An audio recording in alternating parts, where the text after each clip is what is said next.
côté. Maintenant, je viens donc à l'actualité de notre terre africaine du Mali. Aujourd'hui, s'est tenu à Bamako, au Mali, un conseil des ministres suivi d'une réunion du gouvernement malien sous la direction du chef du gouvernement. Le conseil des ministres était présidé par le chef de l'État, président de la transition, son Excellence, Monsieur le général d'armée Assimi Goïta, grand-fils de l'Afrique. À l'occasion de ce conseil, une déclaration a sanctionné les travaux. Et notre attention a été immédiatement attirée par le contenu de cette déclaration. Mais il n'y a pas que le contenu de cette déclaration qui a attiré notre attention, il y a également la reprise de cette déclaration par le Premier ministre, le docteur général de division Abdoulaye Maïga. Il faudrait que nous soyons attentifs à ces deux déclarations, notamment parce que dans ces deux déclarations, il a été question d'un sujet qui a été fortement évoqué ces dernières semaines au Mali, à savoir les élections. Je voudrais ici donner lecture, de l'extrait du communiqué du Conseil des ministres, présidé par le président Assimi Goïta, qui résume les instructions données par le président Assimi Goïta sur la question électorale. Puis, je vais m'intéresser à la déclaration du chef du gouvernement, le Premier ministre Abdoulaye Maïga, une déclaration qui nous situe très clairement sur le statut des élections dans les priorités du Mali aujourd'hui. De telle façon que tout le monde comprendra que, contrairement, et faites un effort de partager encore massivement, côté Université libre de l'Afrique des libertés, ils essayent de tout faire pour nous empêcher de continuer. Vous voyez, ils essayent de nous interrompre, partager l'émission. Ils sont en train de tout faire pour nous interrompre, partager l'émission, ne vous contentez pas de la regarder sur votre réseau, donnez plus largement dans le réseau. Ils sont en train de tout faire pour nous interrompre. C'est vrai sur Facebook également, on n'a pas un partage suffisant. Donc leurs machines vont essayer d'attaquer. Vous savez que quand votre serviteur parle, les colonnes de la France-Afrique tremblent. Alors, aidez-moi à faire entendre ce message au fin fond de nos villages, dans nos campements, au fin fond de nos villes rurales, de nos villes d'arrondissement départemental, de nos villes provinciales, régionales, de nos capitales. Faites entendre la voix de votre serviteur dans les diasporas. Car les choses que je dis importent pour nous tous. Non pas parce que j'aurai raison tout le temps, mais parce que je vais vraiment chercher avant de venir me tenir devant vous pour dire. Alors, on commence par lire l'extrait de la déclaration qui a sanctionné le Conseil des ministres et qui évoque la question électorale. Cet extrait est publié sur notre page Facebook Franklin Nyamsi. Il dit ceci. S'agissant de l'organisation d'élections transparentes et apaisées, le président de la transition a invité les membres du gouvernement à créer les conditions nécessaires à l'organisation d'élections transparentes et apaisées qui devront mettre un terme à la transition. Pour l'atteinte des résultats escomptés, le président de la transition a instruit le Premier ministre, chef du gouvernement, d'élaborer un plan d'action global assorti de plans d'action sectoriels avec des objectifs clairs, des indicateurs et des chronogrammes de réalisation et d'assurer le suivi de sa mise en œuvre. Le président de la transition a aussi invité les membres du gouvernement à la cohésion et à la solidarité dans l'exécution de l'action gouvernementale face aux nombreux défis à relever. Il a enfin assuré les membres du gouvernement de son soutien constant dans l'accomplissement de leur mission et a salué la résilience et le sacrifice consentis par la population pour la réalisation des objectifs de la transition. Voilà l'extrait qui aborde la question électorale et qui reflète donc la pensée du chef de l'État malien, son Excellence le général d'armée Assimi Goïta. Bon, quelle est notre analyse de cet extrait-là? Je commence par dire quelle serait la mauvaise compréhension de cet extrait. Ceux qui comprennent mal cet extrait l'ont compris comme une espèce de rappel du président Assimi Goïta que la question électorale est une question cruciale et qu'elle doit être traitée. Il ne s'agit pas d'un rappel. Cette déclaration indique la mise en œuvre de l'une des décisions fondamentales des assises nationales de la refondation, les ANR du Mali en décembre 2021. C'est de cela qu'il est question. C'est le peuple malien représenté par toutes ses composantes vives qui, tout en accordant à l'actuelle transition une durée de 5 ans, alors même que le peuple voulait imposer une durée de 10 ans. Les assises ont finalement retenu une durée de 5 ans, qui irait donc de 2021 jusqu'à 2026. Le peuple malien a clairement demandé aux autorités de transition de préparer des élections transparentes et apaisées qui marqueraient la fin de la transition. C'est ce point-là qui est rappelé par le président Assimi Goïta, et non pas l'exigence de tel ou tel acteur politique particulier.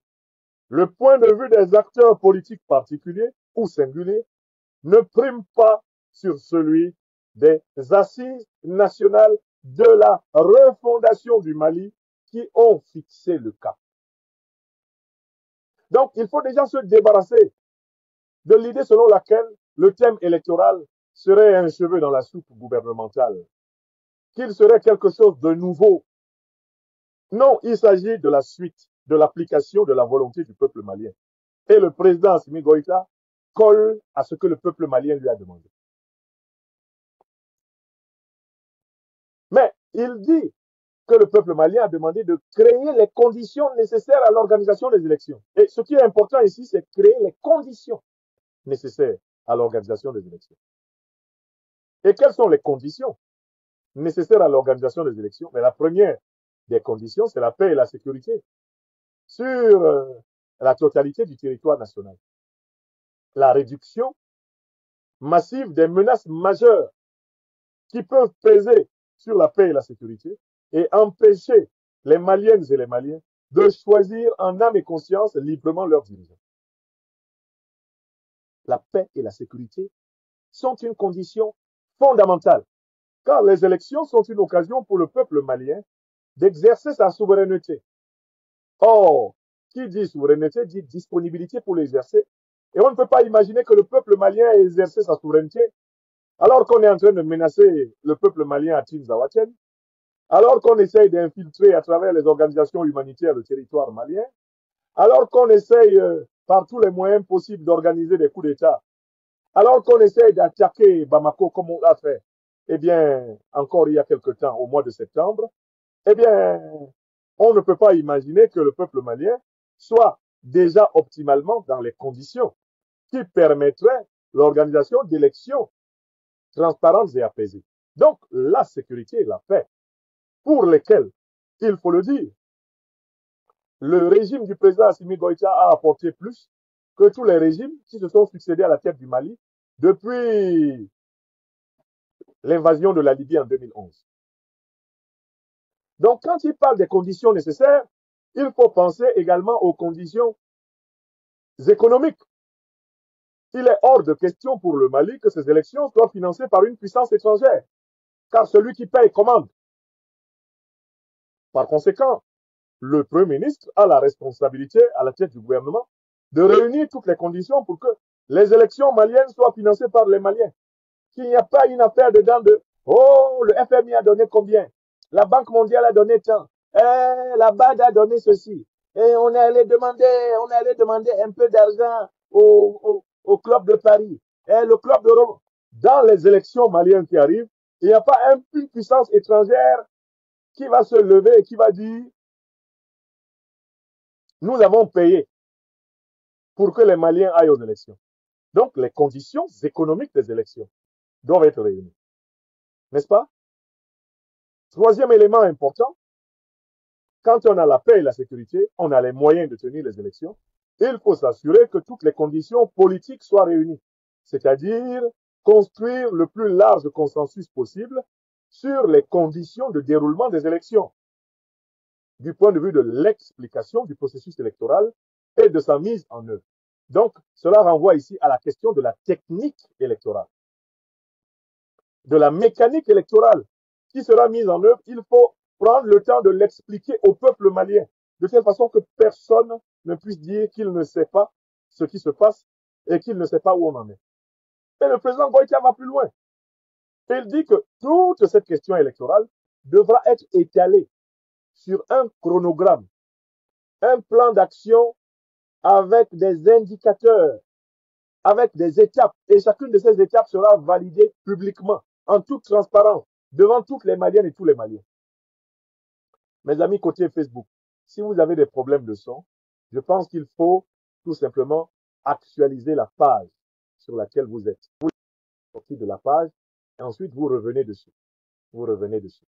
D'accord? Très bien. Mais pour que les élections se déroulent dans les meilleures conditions possibles, il ne faut pas que des conditions sécuritaires, il ne faut pas que des conditions économiques souveraines, il ne faut pas que des conditions électorales techniques, des conditions, techniques exemplaires. Il ne faut pas que des conditions de consensus politique suffisant. Ça fait déjà combien de conditions? Ça fait déjà pratiquement 4.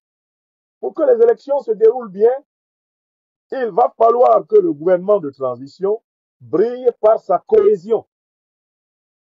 Le président Goïtia exige la cohésion et la solidarité. Pourquoi? Parce que l'épisode qui a éclaté avec l'intervention de l'ancien Premier ministre le 16 novembre 2024 a montré que le gouvernement n'était plus dans la cohésion. Le président Assimi Goïtia donne une feuille de route à ce gouvernement en disant: pour servir le Mali, je ne veux plus entendre qu'il y a des couacs entre vous. Je ne veux plus entendre qu'un ministre du gouvernement sort pour critiquer le président. Si nous avons des débats, ils doivent se dérouler en interne dans l'ordre et la discipline. On ne pourra pas aller vers l'organisation d'élections de qualité si parmi nous, il y a des francs-tireurs qui tirent sur leurs camarades. Si parmi nous, il y a la zizanie. Si parmi nous, il y a des querelles. Le président Assimi Goïtia dit qu'il faut que ça se passe dans la cohésion et la solidarité. Il ne faut pas que dans ce gouvernement, il y en ait qui tirent la couverture de leur côté. À Hu et à Dia, c'est terminé. La récréation est terminée, nous dit le président Assimi Goïtia. Ça ne va pas aller à gauche et puis à droite, en haut et puis en bas. Ça ne va pas entrer ici, sortir là-bas. Le président Assimi Goïtia veut un gouvernement cohérent et solidaire. Non pas un gouvernement dans lequel il y a des tensions, un gouvernement dans lequel il y a de la méfiance, un gouvernement dans lequel il y a des pièges tendus les uns aux autres, un gouvernement dans lequel il y a de la zizanie, et un gouvernement dans lequel, finalement, on finit par s'attaquer publiquement aux membres du gouvernement et au chef de l'État publiquement. Cette, zizanie, ce désordre, ce chaos qu'il a observé, le président Assimi Goïtia dit: on ne pourra pas organiser des élections si ça se reproduit, si ça se reproduit souvent, si ça continue. Donc, il faut ici une condition essentielle, c'est celle de la cohésion interne et la solidarité du gouvernement. Enfin, la dernière condition évoquée par le président Assimi Goïtia dans l'extrait que je commente, c'est que la confiance entre la population et le gouvernement doit être entretenue et maintenue. Il ne faut pas qu'il y ait une faille entre le peuple malien et son gouvernement, qu'il y ait des doutes entre le peuple malien et son gouvernement. Il ne faut pas laisser s'installer la suspicion. Et voilà pourquoi le gouvernement devra briller dans sa qualité de communication. Le gouvernement devra communiquer. Le gouvernement devra être pédagogique. Il devra être proche du peuple. Il devra être à l'écoute du peuple pour pouvoir réaliser ses objectifs. Donc, voilà l'esprit, des propos du président Assimi Goïtia, chef de l'État du Mali, à l'occasion de ce premier grand conseil des ministres du gouvernement Abdoulaye Maïga. Et pour vérifier que ce qu'il a dit a été bien compris, je me suis intéressé à la déclaration du Premier ministre quand il a rassemblé maintenant ses ministres pour une reprise des instructions données par le président Assimi Goïta. Et c'est là que vous voyez que le nouveau Premier ministre, le général Abdoulaye, le général de division Abdoulaye Maïga, comprend parfaitement ce que son chef lui a demandé. Allons voir la déclaration qu'il a publiée. Et elle va parfaitement confirmer, eh bien, l'analyse que je vous ai faite de ce qu'a dit le président Assimi Goïta. Que dit, eh bien, au sortir des travaux avec le chef de l'État, que dit le Premier ministre, le général de division, Dr Abdoulaye Maïga? Il dit ceci: Maliennes, Maliens, mes chers compatriotes, permettez-moi de rendre grâce à Dieu le très miséricordieux qui nous a permis de voir ce jour. Je voudrais, en cet instant solennel, remercier le président de la transition, chef de l'État, le général d'armée Assimi Goïta, pour ma nomination en tant que Premier ministre.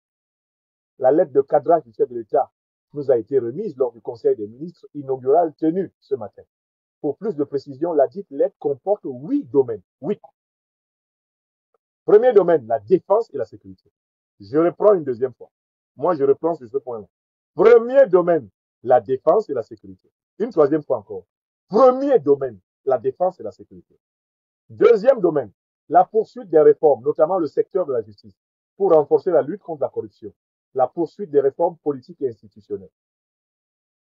Troisième domaine, la satisfaction des besoins élémentaires des populations grâce à une économie forte. Quatrième domaine, l'amélioration de la couverture sanitaire et le développement d'un système de solidarité nationale. Cinquième domaine, l'amélioration du système éducatif et l'emploi, notamment des jeunes. Et puis, sixième domaine, l'apaisement du climat social. Septième domaine, le renforcement de la diplomatie pour défendre les intérêts nationaux, renforcer les relations de coopération avec les partenaires respectueux de notre souveraineté, protection des Maliens établis à l'extérieur et mise en œuvre dirigeante de la feuille de route de la Confédération des États du Sahel, AES. Huitième domaine, la création des conditions en vue d'élections transparentes et apaisées qui mettront un terme à la transition. Il y a 8 domaines. Je répète, 8e domaine sur 8 domaines. Le premier domaine, c'est la défense et la sécurité. Mais le 8e domaine, c'est quoi? C'est la création des conditions en vue d'élections transparentes et apaisées qui mettront un terme à la transition. À cet effet, le gouvernement a été instruit d'élaborer un plan d'action global. Les membres du gouvernement et moi-même exprimons notre gratitude au chef de l'État et nous nous engageons à tout mettre en œuvre pour atteindre des objectifs assignés avec professionnalisme en application de ces directives. J'insiste là-dessus. Nous nous engageons à tout mettre en œuvre pour atteindre les objectifs assignés avec professionnalisme en application de ces directives. J'insiste encore une troisième fois sur ce point. Nous nous engageons à tout mettre en œuvre pour atteindre les objectifs assignés par le chef de l'État avec professionnalisme en application de ces directives. Toutefois, dans l'exécution de notre mission, nous sollicitons l'accompagnement de tout le peuple malien, sans aucune exclusion, en particulier pour la réalisation de l'union sacrée, régulièrement prônée par le chef de l'État, dont les allocutions se terminent toujours par l'expression « Ensemble, nous ferons le Mali Koura ».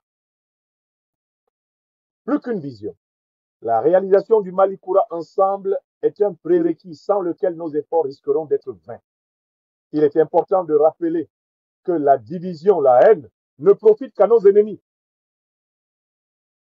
Il est important de rappeler que la division, la haine, ne profite qu'à nos ennemis. Il est important de rappeler que la division, la haine, ne profite qu'à nos ennemis. Aussi, nous prenons l'engagement d'observer scrupuleusement les 3 principes du chef de l'État, à savoir le respect de la souveraineté du Mali, le respect des choix stratégiques et des choix de partenaires opérés par le Mali, la défense des intérêts vitaux du peuple malien dans les décisions prises. Pour notre démarche, la franchise et la loyauté seront de mise. Pour notre démarche, la franchise et la loyauté seront de mise. Nous n'oublierons jamais que la priorité absolue demeure l'amélioration de la situation sécuritaire d'autant plus que nous avons perdu en 2012 plus de la moitié de notre territoire. Une deuxième fois. Nous n'oublierons jamais que la priorité absolue demeure l'amélioration de la situation sécuritaire, d'autant plus que nous avons perdu en 2012 plus de la moitié de notre territoire. Une troisième fois. Nous n'oublierons jamais que la priorité absolue demeure l'amélioration de la situation sécuritaire, d'autant plus que nous avons perdu en 2012 plus de la moitié de notre territoire. Security first. Grâce au leadership du chef de l'État, en 3 ans, nous avons pu recouvrer l'intégrité de notre territoire national, faisant du Mali un pays miraculeux. Par conséquent, en cas d'arbitrage budgétaire entre les questions de sécurité et toute autre question, la priorité sera accordée à la sécurité. Je répète cette phrase. Par conséquent, en cas d'arbitrage budgétaire entre les questions de sécurité et toute autre question, la priorité sera accordée à la sécurité. Une troisième fois. Par conséquent, en cas d'arbitrage entre les questions de sécurité et toute autre question, la priorité sera accordée à la sécurité. Cette orientation entraînera des retards dans l'exécution d'autres actions, sans pour autant empêcher leur réalisation. Cette orientation entraînera des retards dans l'exécution d'autres actions, sans pour autant empêcher leur réalisation. En outre, le gouvernement prendra plusieurs dispositions pour poursuivre la réduction du train de vie de l'État. Je voudrais saluer la pertinence des œuvres sociales du président de la transition, qui a décidé d'allouer les 2/3 de ses fonds de souveraineté à des actions de bienfaisance. J'ai décidé d'apporter ma modeste pierre à cette action admirable, en allouant les 2/3 de mes fonds de souveraineté aux œuvres sociales de son Excellence le Président de la Transition, dont le dispositif est fonctionnel et efficace. Abdoulaye Maïga, je répète ce que lui dit, le Premier ministre. J'ai décidé d'apporter ma modeste pierre à cette action admirable en allouant les 2/3 de mes fonds de souveraineté aux œuvres sociales de son Excellence le Président de la Transition, dont le dispositif est fonctionnel et efficace. Avant de terminer, je voudrais saluer la résilience des populations maliennes et m'incliner devant la mémoire des victimes de l'insécurité. Que Dieu bénisse le Mali et préserve les Maliens. Je vous remercie de votre aimable attention. Voilà les propos qui ont été tenus après le Conseil des ministres par le Premier ministre, le général de division de l'armée. Qu'est-ce qu'on comprend de ces propos? D'abord qu'il a reçu 5 sur 5 le message du président Assimi Goïta. Là, c'est le premier point. Dans les propos du Premier ministre Abdoulaye Maïga, il n'est pas question du Premier ministre Abdoulaye Maïga. Il est question de mettre en œuvre les recommandations des ANR et les orientations du président du Mali, le général d'armée Assimi Goïta. Mieux, le Premier ministre décide de coller de façon loyale et fidèle à son chef en limitant. Oui, le président Assimi Goïta accorde 2/3 de ses fonds de souveraineté en tant que chef de l'État. Il les utilise pour aider le peuple malien.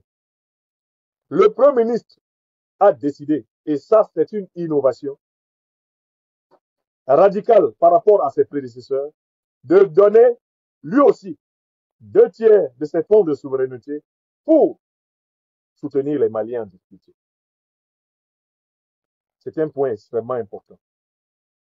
Le discours du Premier ministre témoigne d'une loyauté totale au peuple malien et d'une loyauté totale au président de la transition, chef de l'État. Le Premier ministre n'est là que pour accomplir ce que le peuple malien a chargé le président, le chef de l'État, Assimi Goïta, de réaliser. Le Premier ministre se considère comme une modeste pierre qui est simplement là pour faire que ce que les Maliens veulent se réalise. Troisième élément important du discours du Premier ministre, il a bien compris ce que le président Assimi Goïta lui a dit.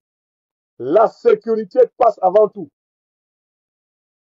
Sur les 8 priorités, les 8 domaines du gouvernement, les élections sont le 8e domaine. Ce n'est pas un hasard si les élections ont été citées en numéro 8. Parce que les élections ne sont pas prioritaires dans un pays en guerre. Si les élections étaient prioritaires dans un pays en guerre, Zelensky les aurait organisées. Lui qui est toujours président de l'Ukraine, alors même que le délai de son mandat est dépassé. Cette Ukraine-là qui participe avec les terroristes à attaquer le Mali, sait très bien que quand il y a la guerre, on ne peut pas organiser les élections. Donc, le Premier ministre a cité les 8 domaines de l'action du gouvernement et il a cité les élections en numéro 8. Ce qui veut dire que ceux qui se promènent au Mali, partout en Afrique, pour harceler les pays panafricanistes révolutionnaires avec leur thème des élections, les élections, les élections, qu'ils sachent que les Africains ont déjà compris que les élections ont été utilisées comme un piège à con et que la propagande démocratique a été utilisée pour tromper les Africains pendant 30 ans. Ça suffit.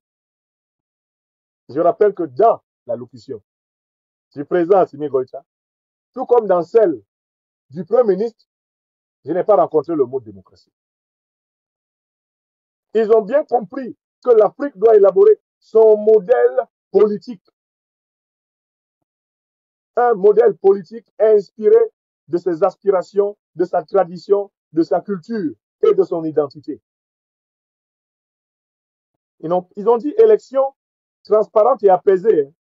Ils n'ont pas dit élection démocratique parce que on a déjà testé la démocratie en Afrique et on a vu comment elle s'est transformée en démocratie, le pouvoir des démons.